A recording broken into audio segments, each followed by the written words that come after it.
धनी ये गुना तेरे देखा के, क्यों भाई हीरा दे के आंदा, कैसा कैसा ये दिया ले ले, यही में राई फांदा, कैसा के ले धनी की, कैसा के ले फुरमाना, कैसा के लाई शास्त्रन की, अंत सकरण में आना, कैसा के साधुन की, कैसा के सवद ब्रह्मांड, आत्मा मेरी अनुभव से लगाए दे किया खांदा, जो कोई कबीला पार का, सो सारों ने दाई शाखा, धनी गुण आया तम नजरों, सो कहे न जाए मुख बाका, कैसा के गुण बिचारा बिचारा, बिदा बिदा कारी पुकार, तो भी गाँव कले देना लग्या, यूं गया जन्म आकार, कैसा के गुण मुख के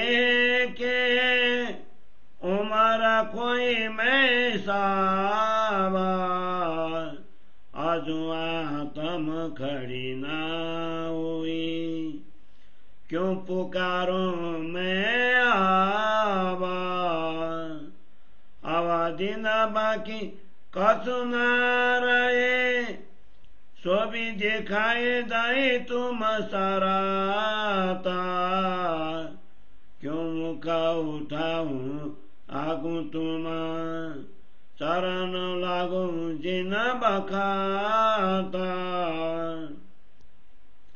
जो जो तुम कृपा करी, मैं त्यों त्यों किए अवगुण,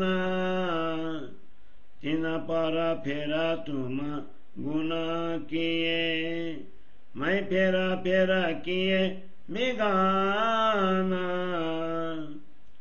गुणधनी के गाते गाते गई सारी अरबाला, अवगुण अपने पाखते, उमर कोई न सकी चाला,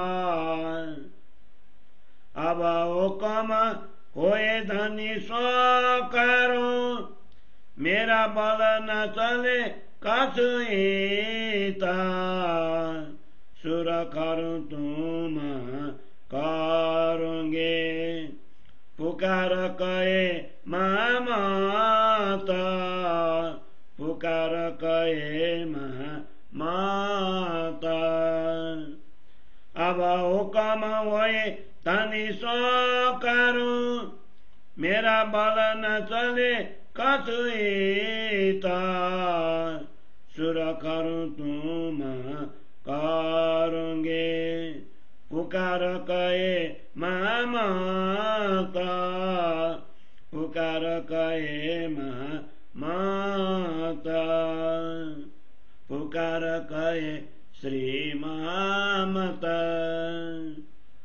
चौपाई 10 प्रकरण 1 से चौपाई 1492। बोलो श्री प्राणनाथ प्यारे की जय। श्री कीर्तन ग्रंथ को 100 प्रकरण को हिंदी सरल अर्थ। हे धनी, आपके इतने गुणों को देखकर भी मैं कैसे हृदय का अंधा हो गया। कई साक्षियां एवं उदाहरण प्राप्त करने पर भी मैं इसी माया के फंद में उलझा रहा। मैंने सदगुरु के उपदेशों कुरानों के वचनों द्वारा, मैंने सदगुरु के उपदेशों, कुरानों के वचनों एवं शास्त्रों की साक्षियों को अपने हृदय में धारण किया। इसी प्रकार इस ब्रह्मांड के अनेक संतों की वाणी की साक्षी लेकर अपने अनुभव के साथ अखंड वस्तु को देखने का प्रयत्न किया। भवसागर के पार पहुंचने का प्रयत्न करने वाले कई साधकों ने भी ऐसे ही साक्षियां दी। अब सदगुरु धनी के गुण मेरे हृदय में इस प्रकार उतर आए कि उनका वर्णन इस मुख से नहीं हो सकता। कई साथियों एवं सदगुरु के गुणों पर विचार कर मैंने विभिन्न प्रकार के से सदगुरु का गुणानुवाद भी किया, तथापि मेरे हृदय में धनी के विरह की चोट नहीं लगी। इस प्रकार मैंने अपना जीवन व्यर्थ गंवाया। शास्त्रों की अनेकों साक्षियां एवं धनी के ऐसे कई गुणों की प्रशंसा अपने मुख से कह कर मैंने अपनी आयु गंवा दी, तथापि अभी तक मेरी आत्मा जागकर खड़ी नहीं हुई। अब मैं कैसे पुकार करूं? हे धनी, अब आत्मा जागृति की अवधि के दिन शेष नहीं रहे हैं। आत्मा जागृति के लिए अंतिम घड़ी भी आपने बता दी। ब्रह्म धाम में जागृत होकर आपके चरणों में प्रणाम करते हुए मैं अपना सिर ऊंचा कर आपको कैसे देख सकूंगा? हे धनी, आपने ज्यों ज्यों मुझ पर कृपा की मैं त्यों त्यों अवगुण करता गया, तथापि आपने बारंबार कृपा की, किंतु मैं तो विघ्न ही डालता रहा। धाम धनी के गुण गाते गाते सारी आयु बीत गई तथा अपने अवगुणों का वर्णन करते करते जीवन भी बीत गया, तथापि मैं उनके उपदेशों पर नहीं चल सका। हे सदगुरु धनी, आप जैसे आज्ञा देंगे मैं वैसे ही करूंगा। इस संसार में मेरी अपनी शक्ति कुछ भी काम नहीं कर रही है। महामती पुकार कर कर कहे हैं, हे धनी, अब आप ही मुझे दोष मुक्त कर उरीनी ऋण मुक्त करेंगे। हे सदगुरु धनी, अब आप जैसे आज्ञा देंगे मैं वैसा ही करूंगा। इस संसार में मेरी अपनी शक्ति कुछ भी काम नहीं कर रही है। महामती पुकार कर कह रहे हैं, हे धनी, अब आप ही मुझे दोष मुक्त कर उरीनी ऋण मुक्त करेंगे, उरीनी ऋण मुक्त करेंगे। चौपाई 10 प्रकरण 1 से चौपाई 1492। बोलो श्री प्राणनाथ प्यारे की जय।